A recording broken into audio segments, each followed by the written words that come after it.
Hello everyone, J-Rod here.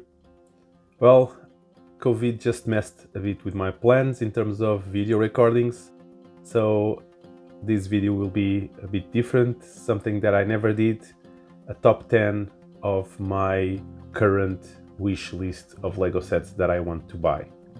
I hope my voice can hold on until the end of the video. I feel it's still a bit shaky. Other than that, I'm good. COVID was quite light here at home, no big issues. So let's get into it.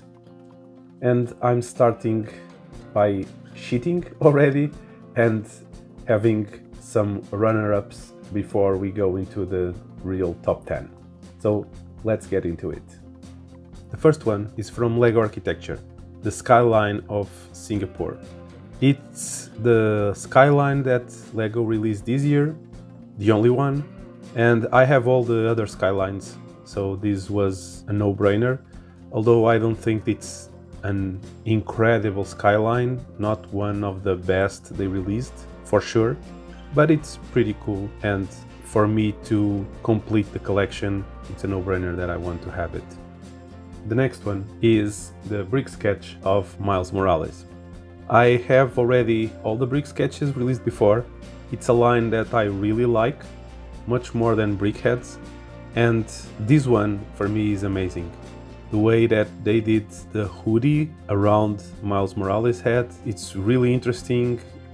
The usage of the parts is really good. I think this will probably be one of the best brick sketches so far. It's in my list, I have to have it. I will buy it eventually. And of course, if I have the brick sketch from Miles Morales, I also have the brick sketch from Iron Man. Really interesting use of parts, especially here in the eyes. I really like the overall look, and I think it's a great addition to the brick sketch family. And the final runner-up, it's from Harry Potter, the Hungarian Horntail Dragon. I don't collect much Harry Potter sets. I don't have any of the other flying creatures that were released in this model with this movement of the wings, but this one is a bit different because this one is in minifigure scale. That's why I find this one more interesting than Hedwig or Folks. It still hasn't been released, it will come soon, it will be released on the 1st of June. Okay, going into the top 10. My number 10 is the Back to the Future time machine, the DeLorean. It's a bit off my usual buys. I usually don't buy cars. I never built a car that was not minifigure scale. This is a bigger scale. But I'm a big fan of the Back to the Future trilogy. So it comes just in number 10, not above. Because, as I said, it's a build that's completely off my usual tastes, but it looks really, really good, and I'm a sucker for this movie, so it's on my list to buy. This is my number 10. In number 9, I have the Lego Ideas The Globe. It's kind of a boring build, but it looks amazing. It's really interesting. I think it will look amazing on display, and I really like how it looks. So yeah, it's on my list. In number 9, but it's on my list. Number 8, and when I put here number 8, you will see immediately what are the other numbers, because these kind of come together as the same group. So my number 8 is the Dagobah Jedi Training Diorama. It's the least favorite of the dioramas for me. Okay, personal taste.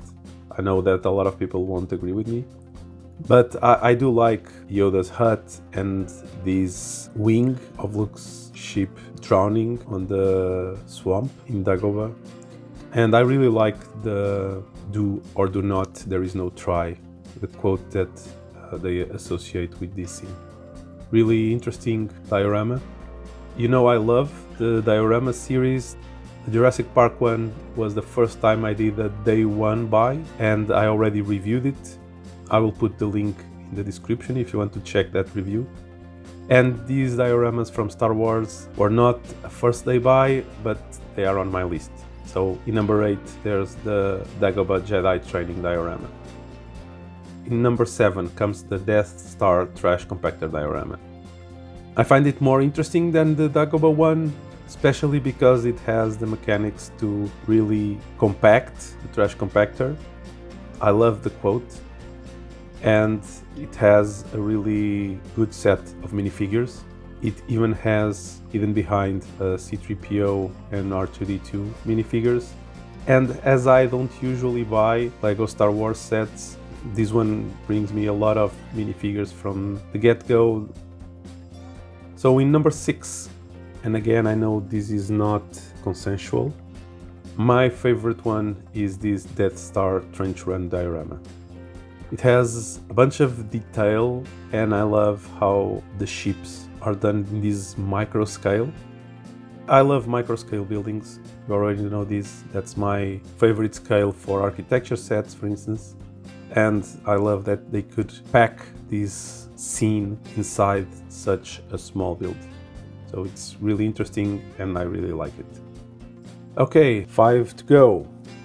And in 5th, I have the only set from 2021 to make this list. The only one from 2021 that I haven't bought and I really want to buy. It's the Daily Bugle. I also don't collect Marvel sets except the Brick Sketches ones, but I qualify the Daily Bugle in the modular category. Not buying this one was like not buying a modular, and I want to collect all the modular buildings. So this one is in my list, although it's not a theme that I usually buy, but I can't skip this one. It comes in number 5th, so I have like 4 sets above this one, but I need to get it. And I'll make sure that I get it this year before it stops being sold, and then it's much harder to get. That would be, for instance, another interesting list to do. If you want to see that, just let me know in the comments, which is the list of sets that I really wanted and I ended up not buying and are not sold anymore. That would be a very interesting list also to make. So yeah, that's it. On number 5, it's the Daily Bugle. On number 4, it's this year big architecture set. Well, not the gigantic. There's some rumors about that there will be a gigantic one until the end of the year, but the good-sized architecture set, which is the Great Pyramid of Giza. And when I first heard about a Pyramid of Giza being released, I was like, that will be even more boring than the Colosseum. But actually, I think that LEGO really opened a very interesting door to a whole bunch of new architecture possibilities by putting this set as not the current state of the pyramids, but how they were when they were built. There's a bunch of great ideas on this set, especially in the inside, showing how it was built. On the back, with the chamber and some corridors or paths inside. It's also very interesting that they didn't build the whole pyramid, it's just half of it. But actually, if you want to put it on a display in a shelf, doesn't really matter. And I think that this front with the scenery of the river, the village, the boats, all the surroundings of the pyramid really highlight the set and really brings the architecture line to a whole new level. So yeah, this is number 4 for me.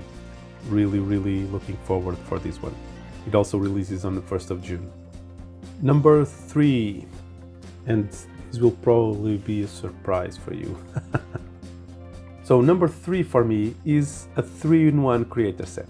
It's the Viking ship and the Midgard serpent. And why is that? How come this set appears here in the 3rd place in my list full of dioramas and architecture and all that? Well, because I'm a sucker for Viking history, Viking stories, and all the Viking scene. And LEGO is incredibly poor in this type of build. It had another Viking ship some years ago that I didn't got. I think I was still in the Dark Ages at that time. And finally, we have a new Viking ship. I have in my bucket list of mocks to create a good sized diorama of a Viking village.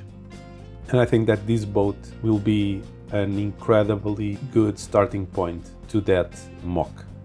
So this one comes on third place for me. I was even still considering if it would be a first day buy since it releases now on the 1st of June. But since it's a Creator 3-in-1 set, I think it will have a pretty decent shelf life. I will get it for sure this year, but it won't be a first day buy for me. Though I'm pretty sure that it will be out of stock really soon after its release. That's my expectation. So this is number 3, and number 2 is something that probably will also surprise you. My number 2 is the Horizon Forbidden West tall neck. And yeah, for you to guess that this will be here in my list, you need to know that I'm a big Horizon fan. I finished the first game and I'm currently playing the Horizon Forbidden West one. I love the visuals of the game, and of course having the chance of building one of the machines of the game, and even more having a minifigure of Aloy. It's a completely need to buy for me. Unfortunately, I didn't buy it on the release day, and this has been completely out of stock since then. I hope it will come back to stock soon, and I will for sure buy it immediately as soon as it comes back to stock. And just the first one missing. Okay, so let's the drums roll. And the number 1 on my wish list is something that will be releasing really soon. So it will release on the 1st of June, but VIPs will have early access on the 25th of May. And my plan is to buy it on day 1 because I want to also review it. The number 1 on my wish list, it's Vincent van Gogh's The Starry Night. This set for me is amazing. Since I saw it being approved in the LEGO Ideas, I knew that I wanted it. It's such a different build that actually is a 3D, but from a painting. I really love all of these. I don't know if I needed the frame around it, but it's also amazing that LEGO managed to support the 2 ways of displaying it. So you can display it on a shelf or you can just hang it on a wall. Although I think it comes a bit out. For instance, you put it on a place where people pass by or something. You need to be careful where you put it if you hang it on the wall. But it looks amazing. I think it will be a really interesting build. It will be a day 1 buy for me. I will be at midnight in the 25th of May trying to get it while it's still VIP. Also so that I can get the Cosmic Cardboard Adventure gift with purchase. I hope it will still be available because it's limited to stock, but I hope it will still be available in the 25th, and I hope I get this set and that gift with purchase. If not, I will buy this set anyway. So this is my top 1, and this finishes my top 10 plus a few runner-ups. It's what I have currently on my wish list, but of course my wish list changes quite often when new releases are announced. I still have a lot to buy and a limited budget, so it might happen that some things end up leaving my wish list because others more interesting come along and I need to manage the priorities and my budget. Hope you liked the video. I would love to know your top 10 or top whatever you have. Just drop them in the comments. And of course, if you like this video, give it a like. If you want to see more videos like these, subscribe to my channel, and I will hope to see you very soon.